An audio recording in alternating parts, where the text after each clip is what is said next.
Hey everybody, this is Tim from marchingartseducation.com and from the Marching Roundtable, here with John. Hey, how you guys doing? I'm with ToneDeafComics.com.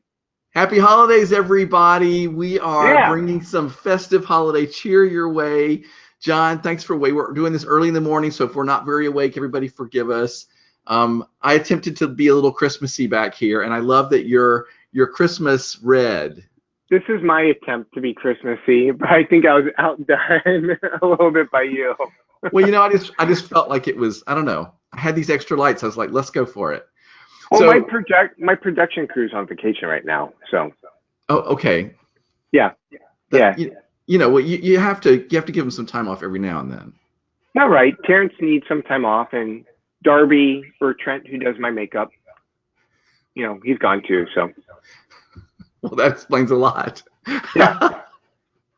No, anyway, so this is the first of three conversations we're going to have about Christmas music and holiday music. And I got to tell you, I had such a good time preparing these lists. We're going to start today with Christmas songs we hate. and then we're going to do another one if you can find our favorite Christmas songs and our favorite Christmas albums. But it's interesting, John, because we were just comparing notes. I think it's possible, like one of my favorite songs could be one you hate, or one you hate could be one of my favorites. Right, exactly. And I know we let the viewers in on behind the scenes last time, and I want to let them in again, that we are actually recording this in May. So Tim had to throw up these lights. Like, he had to dig them out of his garage, I believe, right? We've gone to no.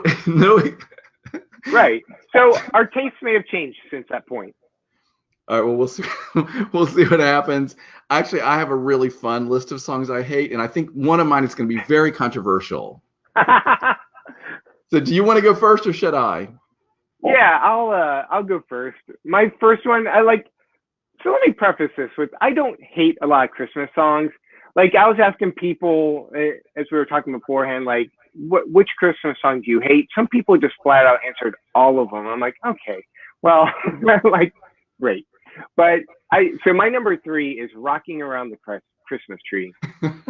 Like, I don't know why. Like, there's nothing really that should annoy me about the song, but it just does. And it's not like a level of annoyance as my number 2 and number 1. Like, those two are far above anything else. But this one, if I had to pick a third one, this would be it. Okay, I gotta tell you, why. I've always been conflicted about that song too. Like, it's so much fun, and you're like, I should be loving this. Right. I think there's something. I think there's it's the B phrase or something that's really ultra cheesy. I can't remember exactly because I don't listen to this song a lot. Yeah, a lot of people on Facebook have been spending a lot of time discussing once again what the new old-fashioned way is. What the hell is that? So I mean, it just doesn't make sense. And I have to tell you, that's not what I love, but I have found myself enjoying it from time to time. So the problem is the original one is super cheesy, and so it makes me love it. But then the people that do like legit covers, those are much worse to me.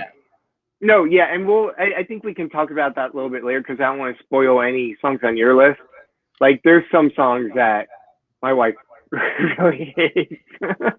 Well, speaking of that, though, I had my number 1. I have a number 1 Christmas song I hate right away, and number 2 was pretty easy to come up with. But then, like you said, I kind of like Christmas tunes. I sort of embrace the corniness, and so I didn't have like immediate. But my number 1 I really hate, and my number 2 I pretty darn much hate. So anyway, so my number 3 is actually not one. It's a new song, and I'm adding it because I just want to tell the story because I think it's so hilarious. Okay. So bear with me. So I live down here in Orlando, and one of the things we get to do sometimes is they record these Christmas specials, where they bring in these pop stars and you show up, and they'll let you come in and you can show up at the Animal Kingdom, and like they record this thing that they're going to then show at Christmas, but it's like September, October or something when they do these recordings. Yeah. I'm going to spoil everybody's specialness, but it happens way before. So I didn't get to go this year. I had a conflict, but my friend John went to the one at the Animal Kingdom, and some new pop star. I mean, you know how it is, John. It's like you watch the Macy's Parade. I don't know who anybody is anymore. Here's some 12-year-old girl singing a song. And I'm like, I don't know who this is. But anyway, some new pop rap something got out there when he was going to sing his new Christmas song. And my friend John, of course, had never heard of the guy either. and they say, and here's his new song, I've Got Your Christmas Right Here. What? This is a song. Go to YouTube. I've Got Your Christmas Right Here. But I got to tell you, when I hear that, I'm immediately like, no, it's I got your Christmas right here. Like, come on, how do you not think that when you I mean, like, I can't believe that nobody in the recording studio when they were putting this song together said, everybody's gonna be going, I got your Christmas right. I mean, and you know, when they left the recording studio, like, did they really let us record that? Yeah, we did it. High five. no, I know, but I mean, the guy legitimately got up there and sang it, and then the announcer on the stage was like, "Oh, I really love this new song. I've got your Christmas right here." And I'm like, John, nobody saw the irony of this. Like, am I wrong, John, or would you not think that immediately? It's pretty bad. It's pretty bad. I got your Christmas right here. Now, did he keep doing that though? Would he change that? I'm sorry, accent? I can't say it without doing it with my hands. I'm sorry. Yeah. Right here. I mean, that's how you do it. Anyway, I just had to share that story. So and if you don't believe me, anybody that's watching this, go to YouTube, and it's right there, and there's a video and the whole thing. Yeah, well, I'll definitely check it out. So even though I don't really hate only the song, for 30 seconds. I mean, I seriously did not believe him until I went to YouTube and looked at the song. So anyway, that's my number 3. What's your number 2? All right. My number 2 is Baby It's Cold Outside. And I've always hated this song, like even in the movie Elf. And then like when you start thinking about more modern, it's like, whew, this song's rough. Like, I just don't like it. I mean, it's really about, it's like a sexual predator dream song. I mean, yeah, it reminds me of the Rocky apartment scene. And have you ever seen Rocky? Yes. I saw it for the first time like 2 or 3 years ago. I did not like it. And like, there's that scene where like an hour into it, where up to that point, I'm like, none of this movie had to have been made. Like, there's no point in the first hour of this movie. But then the scene where he's like, hey, Adrian, come into my apartment. And she's like, no, I better not. And he's like, nothing will happen. And immediately he like literally puts his arms and corners her and starts trying to kiss her. And I'm like, this is rough. And it's a horrible scene. And that's what I think about with this song. That's interesting. I haven't seen that movie in a long time, of course. And it's what's also interesting is, like you said, in the climate that we're in today, you see a lot of things differently. Yeah. All right. And, you know, that's interesting, that song. I've never loved it either, but certainly in today's, yeah. Okay. It's one of the 2 songs where when it does come on, I like either turn it off or I mutter a curse word under my breath. And I'm just like, I'm done. Like, wow. I hate this song. Okay, that's like me on my number 2. But I do want to say this. Sometimes it's helpful when you have a song like that to try to put it in the context of the time in which it was created. And I think this was probably like the 50s, maybe 60s. And so, and even though it's still maybe inappropriate, I think at the time there was a lot more sort of fun, wink, wink, that people saw it as playful and not predatory. No, right. But even like before I thought about it in that context, I hate this song. I just don't like it. All right. Well, that's fair enough. All right. Well, my number 2 is one I think is going to be really controversial. Okay. But I can't help it. I have never liked this song. Everybody, I've been telling people. I've been telling people, but I don't like this song, and they're always like, "Oh, I love that song." Every time I say that to somebody, they always react like that. Oh, that's one of my favorites. So okay, here I am. I'm going to go on record. I'm sorry. All I Want for Christmas Is You, Mariah Carey. I hate it. I knew this would be on your list. I don't like this song. I've never liked it from the very beginning, and everybody loves this song but me. I like it. I like it. So tell me what you like about it. So here's the thing. I didn't really care for it. And this is what made it switch for me. And ever since this point, I'm like, I really love this song. You know how Jimmy Fallon does those little recording things with artists and they're on like kids' toys? After watching that, I'm like, this song's really good. Oh, they did one of that song? Yeah. Well, maybe that'll win me over. They had, and here, like, I think the song's cute. Like, you know, they're singing along, but then they had when the background comes up, they had kids just like pop up and do it. I was like, that's cute. I'm like, that. See, there's like that. I get the intent of the song now. Perhaps. I don't know. Okay, maybe that's the intent. I have to tell you, I also sort of got very turned off on Mariah Carey in general for like a while back, and I'm not going to go into that whole story. So I'm not like anti Mariah Carey, but like when her first album came out, it was so revolutionary and was so amazing. Yeah. And then she like really lost me along the way. And about the time this song came out was when I was really sort of like, I'm out of the Mimi camp. So anyway, but that's the song I think that everybody is going to be surprised because so many people love it. And you see people post on Facebook, my favorite song of all time. And I'm like, oh. So anyway.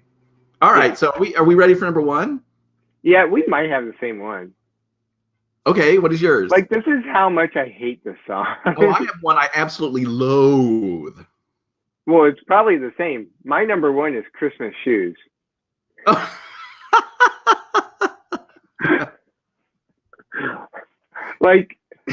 I know that this is probably no surprise because a lot of people I know hate this song, but it's so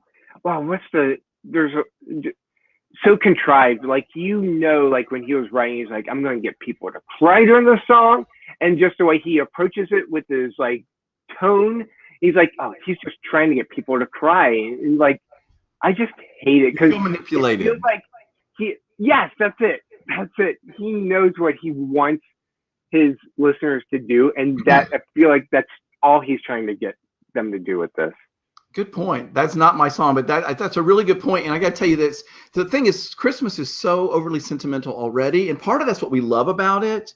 But I do think that when you feel like you're being played like that, this is one of my problems I have with band shows that are so obviously trying to manipulate you into crying or being patriotic, and usually it just has the opposite effect on me, and I'm like, okay, this is, they're trying too hard, and I'm out, So. Right. Yeah. Okay, that's a good choice because that is clearly a dreary song. But all right, so my number one, I loathe this song. I hate to say that at Christmas time. Little Drummer Boy. Okay. All right. No rum-a-mum-pum-pumming in my space. Thank you very much. Like, it's the same. It's like it's so slow, and it's the same thing over and over and over. And I don't care that the ox and cattle have time. Like I hate the whole thing. Yeah. So one of my friends was telling me about a comic that was written, and there's Jesus and a baby, or Jesus has a baby in a manger. Have you seen this one? I think so. And there's a little drummer boy there, but he's like this. And Jesus is saying something like that is literally the worst song I've ever heard, or something like that. Well, to me, it's just so ridiculous. Okay, the baby's sleeping. It's brand new newborn. So let's like bang some drums. Like, it's so ludicrous. And this drummer probably didn't have any fundamentals or rudiments down at all. It's supposed to make me feel warm and fuzzy that some kid wants to bang his drum. I like the whole thing. And to me, I just hate the hum, boom, boom, boom. Like, it feels, every time the song comes on, it feels like it lasts 25 minutes. Right. Now, I want us to revisit the song because this song would have definitely been on my list if not for two versions. And these two versions make me love the song when listening to those versions. So those will come up later in later podcasts that we're going to talk about here. All right. Yeah. And I was wondering if this would be on your list because it would have definitely been on my list without these two versions. You talking about Little Drummer Boy? Yeah. So you know a version of it that you love. Okay, I'm very interested in hearing that, and that will be on another. We're going to have another discussion about favorite albums and favorite songs. So, all right. Yeah. So are you shocked? The same way, is Christmas Shoes not on your list because you found a version you liked him? No. Should I be really honest? Yeah. I don't know how this is. I don't know if I've ever heard it. You've heard it. I'm serious. I don't know if I've ever heard it. No, I'm like, pretty everybody sure talks about it, but I don't ever remember hearing it on the radio. I don't want to sing it. Because I won't be able to sing it well. Because You All right. after okay, we're gonna end this, and then we're gonna have Tim listen to it before the next podcast. We're gonna come back to this. All right. I will make myself listen, and then I will put some comment where this is posted. And by the way, everybody that's watching, wherever you're watching this, tell us what your least favorite Christmas songs are and why. Like what songs just get you the wrong way. Let us know. Put it in the comments. Let's have some fun. Yeah. Thanks, John. Merry Christmas. Yeah, thanks, Tim. Or should I say bah humbug? Yeah, I guess so in this context. Go to tonedeafcomics.com to see the great work John is doing, including the latest comics and great merchandise like posters for your classroom. You can also sign up to get comics emailed to you as they are released. tonedeafcomics.com. Go to marchingartseducation.com, where you can get access to the top marching arts professionals through live webinars, videos, and coursework. Imagine where you can take your group with just a few new valuable ideas. You can interact with the experts and ask questions during live webinars. marchingartseducation.com. And go to marchingroundtable.com to see over 750 podcasts. Make yourself more valuable by listening in the car, at the gym, or at your convenience. There's great entertaining conversations on most every topic you might need help with. Get some fresh ideas to help take your group to the next level at marchingroundtable.com.